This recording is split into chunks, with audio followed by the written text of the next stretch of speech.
back in January, I started my final semester of grad school, and ever since then, I don't know if it's been the pandemic or having an extra course to handle the semester, but this year's definitely been challenging school-wise.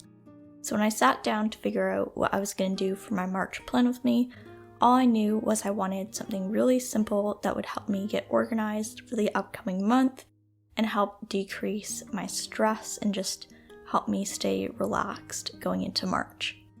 So today I'm going to be setting up a very simple, minimal, and quick setup for my March bullet journal spreads.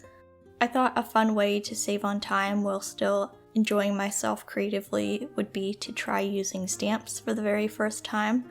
I'm definitely still a newbie when it comes to stamping, and I'm not very good at it yet, but you'll see in this video how I practice, and I'll try my best to share my tips that I found the most successful. So I'm starting off by creating my cover page, and this is where I realized that stamping is a lot harder than you think it is.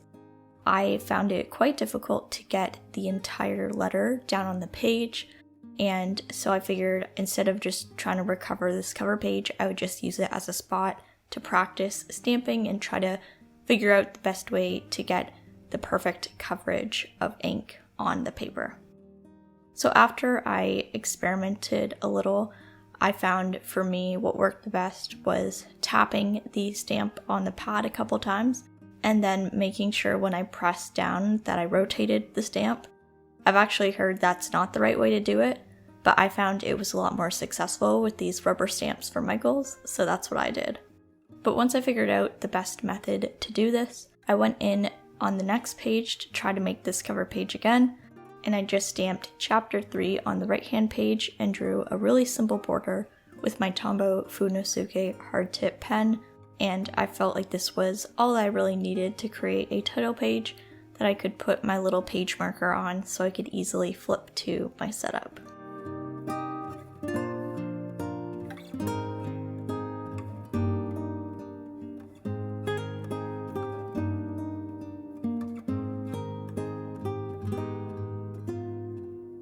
For all of these spreads that I did stamping on, I put these little white sticky notes over top of where I stamped. And this was just because I was filming this, so I wanted to kind of get things done a little more quickly. But also by putting the sticky note on, it helped prevent any transfer from ink going onto the next page. So that was really helpful when creating all of these spreads. The next spread I'm setting up is my monthly calendar. I previously liked to use the traditional vertical calendar from the bullet journal, but because of the pandemic, I don't really have too much on my schedule, so I've been finding this layout has been a lot more effective. What I like to do is I set up a mini calendar on the left-hand side of the page, and then on the right-hand side of the page, I just list out the events that I do have, since I usually only have a couple nowadays. And I just find this is a great way to get an overview because I'll go in and use a marker to color in the days I have stuff going on without kind of setting up all of these little details in a spread that I don't really end up using. In order to get the ink pad color I'm using in this video, I went to my local stationery store, Paper Plus Cloth, and they had this beautiful washi tape on the packaging when they gave me my curbside pickup order. So I thought this would be a really fun way to use the washi tape as a way to kind of mark off the calendar and also add some kind of fun and color to the spread.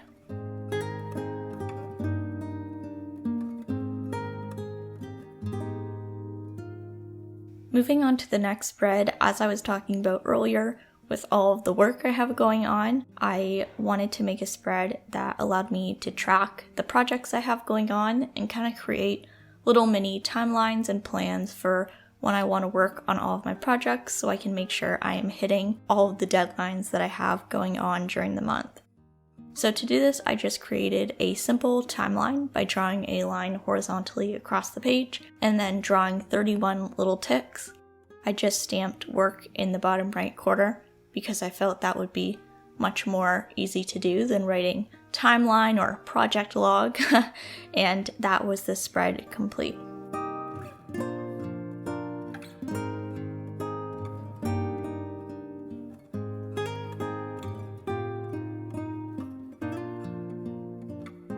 After my work project log thing, I decided to go in and make a really simple task list for the month. On the left-hand side, I plan to write down tasks.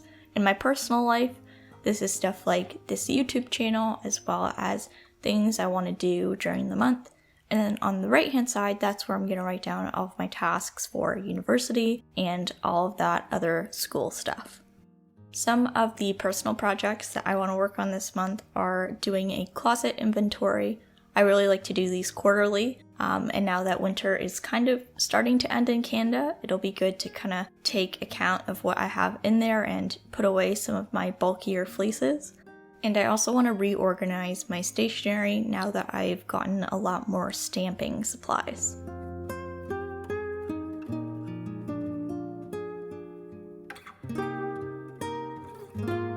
So after my to-do list, I wanted to go right into my weekly and daily spreads. I'm a really big fan of doing daily logs, so that's what I do every day in my journal. But before I set up my daily logs, I always like to start the week off by taking one page and dedicating it to a kind of weekly to-do list in Brain Dump. I like to do this in the form of making an Alistair method list, which just means that you dedicate a column to every day of the week, and this lets you put your task bullet under specific columns on specific days you want to do stuff. I really like this because it allows me to schedule my tasks ahead of time, so I can kind of get organized at the beginning of the week and know what I'm doing every single day.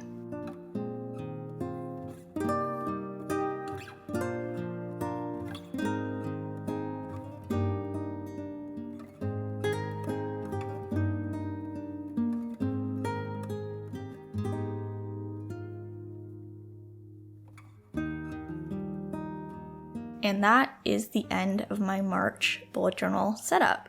This was extremely quick and easy, but I still think it looks really, really nice and clean and simple, and I really like the way it looks, so I'm really happy with this setup. I hope you guys enjoyed this slightly different bullet journal setup. I haven't really used stamps before, but I thought it was really fun, and I encourage you to give them a try. I think it's a good time and an easy way to get a really consistent look without trying too hard.